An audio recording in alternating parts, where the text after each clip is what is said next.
Now, on 105.9 FM and streaming worldwide on the WMAL app. O'Connor and Company. There are Mondays, and then there are Mondays. And this is definitely, well, this is a Monday, and it's a loaded one, too. Coming up at 8:05, Stuart Whitson running for that special election in Northern Virginia. And at 8:35, Susan Crabtree on her latest reporting with regard to the assassination attempt on Donald Trump's life 1 year ago. Oh, hello. It's Larry O'Connor alongside Julie Gunlock. Good morning, Julie. Good morning. We're joined, as we always are at this time when we're lucky, by the one and only Joe diGenova, former U.S. Attorney for the District of Columbia. Well, Joe, where to begin? I don't know. This is a smorgasbord today. It really is a full plate. I think we should probably start with yesterday's story in the New York Times. The fact that it's in the New York Times and the fact that President Biden, as well as key members of his staff, are talking to the New York Times, trying to, as they say in Washington, polish the turd with regard to the use of the Autopen and the lack of any kind of accountability and control over his pardons in the final weeks of his presidency, tells you something. But as you read this story and you learn how these decisions were made and the lack of accountability or paper trail, what comes to mind? Is this a criminal act? Are these pardons, in your mind, still valid? Well, when this process started, I thought they were. Now I don't think they are.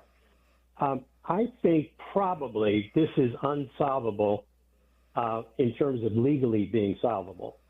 You could throw this in a grand jury, but it'll be a D.C. grand jury, and of course that's a useless gesture.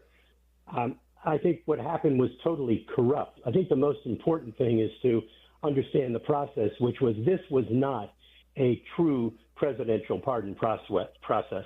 This was a corrupt series of acts designed to do something by somebody and have the patina of presidential authority on it.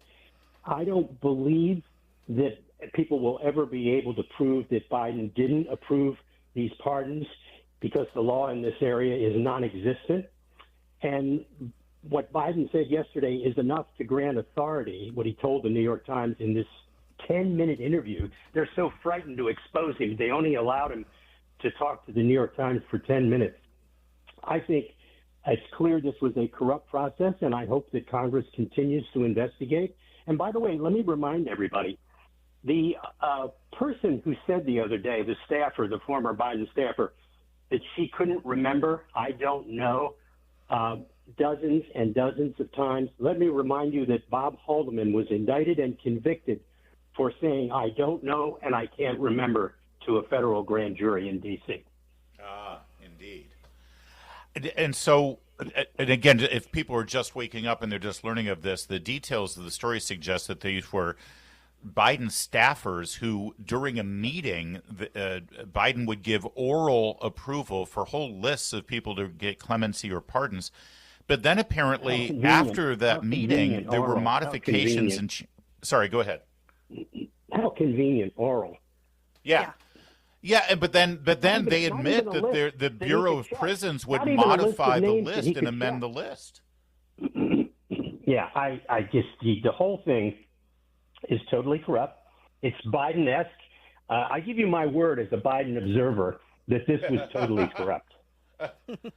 All right, but is it worthy of a special investigator, or perhaps, I mean, I know that there are already congressional hearings going on, but people get frustrated with the congressional hearing because they get all these facts, but then they can't do anything.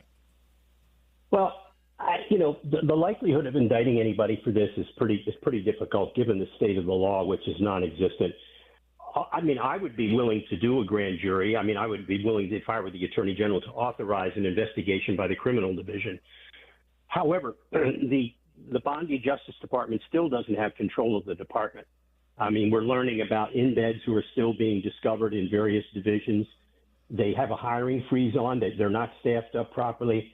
I don't know who does this, but I'm for continuing the congressional investigations. And if they have enough bodies at the DOJ, God, have at it. Have a criminal investigation. Make people come before a grand jury. Believe me, people feel differently when they appear before a grand jury than when they testify before Congress.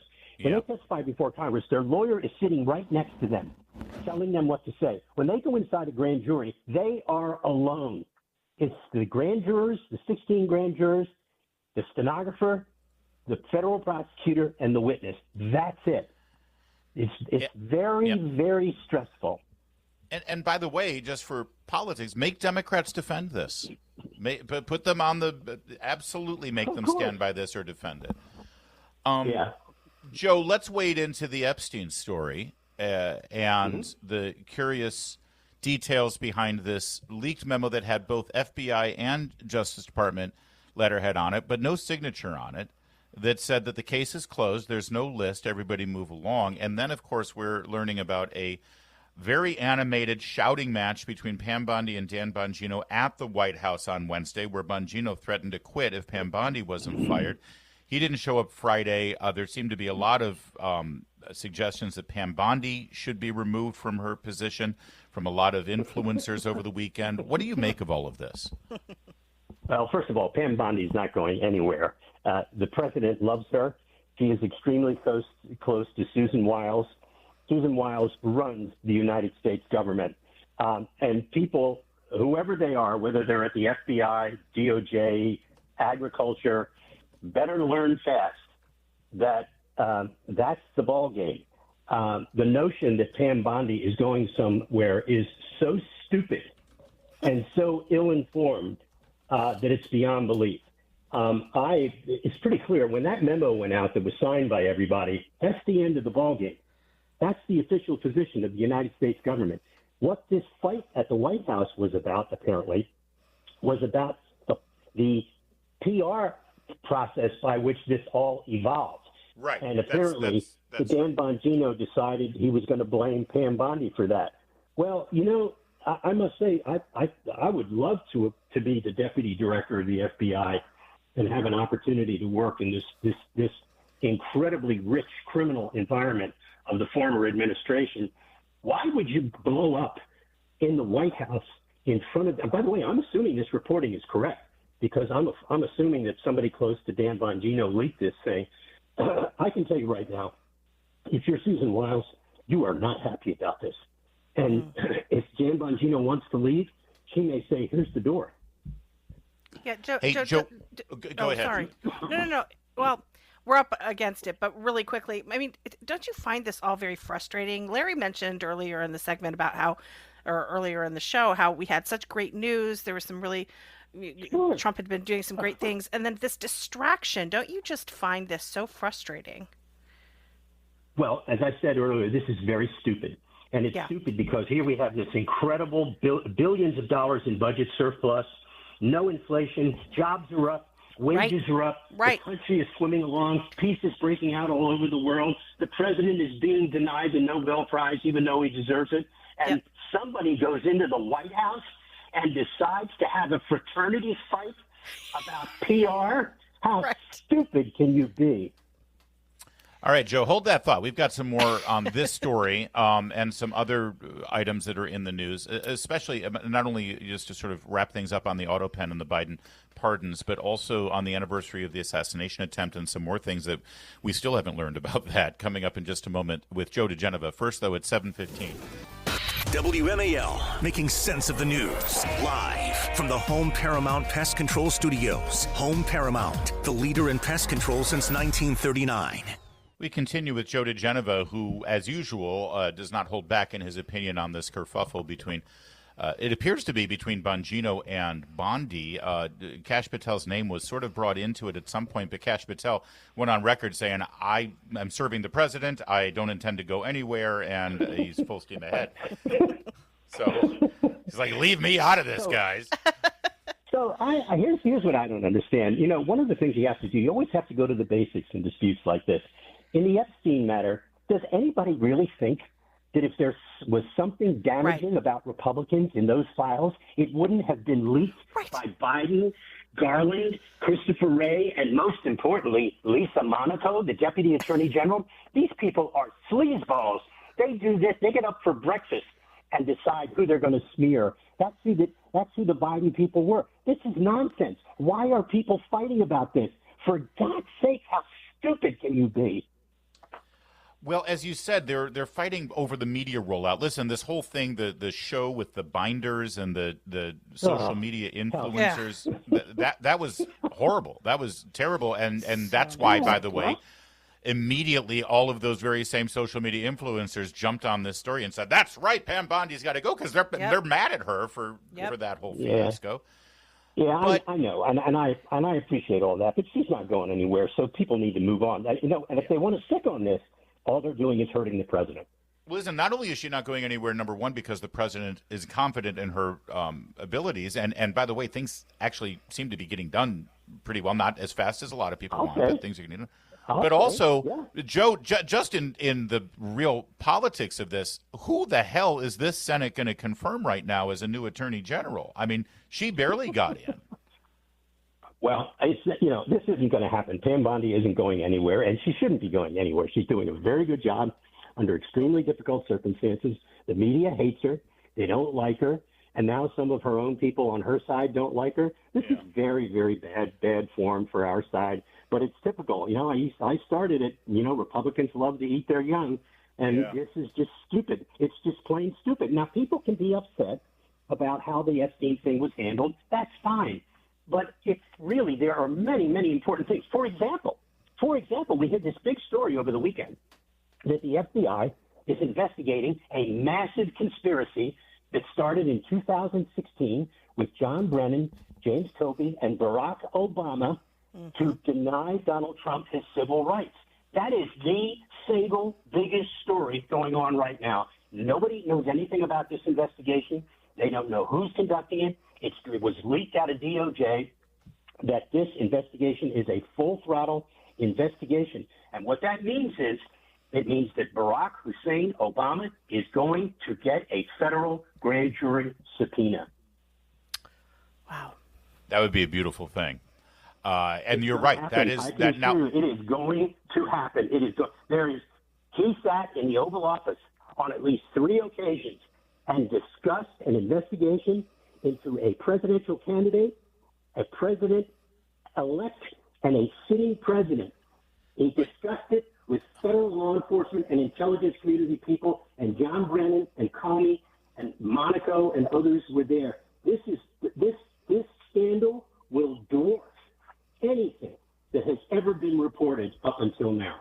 But, Joe, and I'm with you, but you know that there are people who see that and they say, oh, they're just throwing that out there to distract from the Epstein thing. And the Epstein story is mind-boggling and frustrating for people because we've been told that this information exists. We've been told that Jeffrey Epstein, that everything about this story was not handled as a standard procedure that the Justice Department would normally handle. It was all very extraordinary. Everything about it is outside of the lines.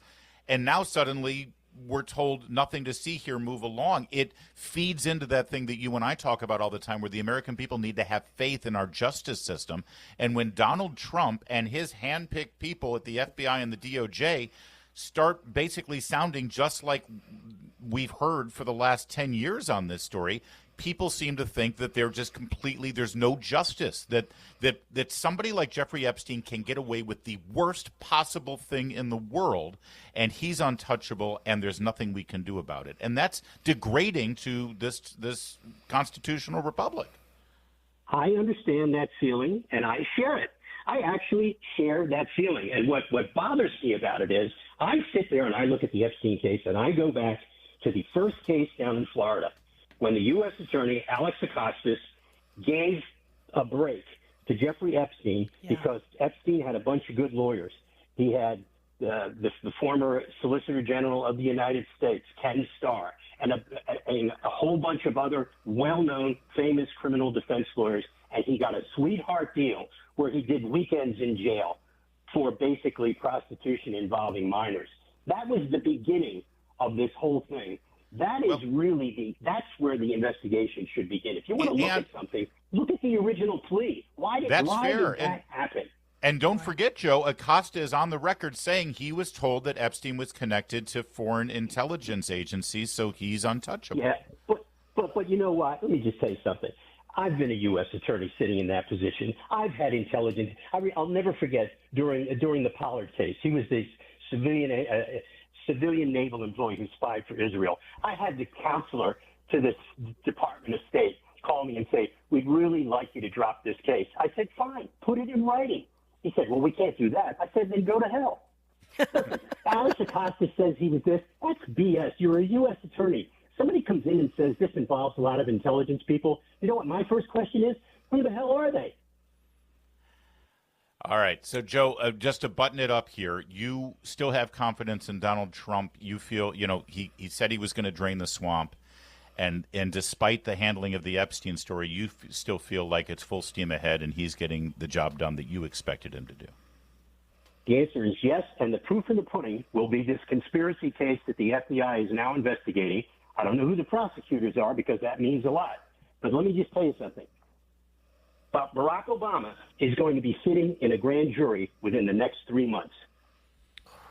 Joe diGenova, we'll talk to you next Monday. Thanks for joining us. You bet.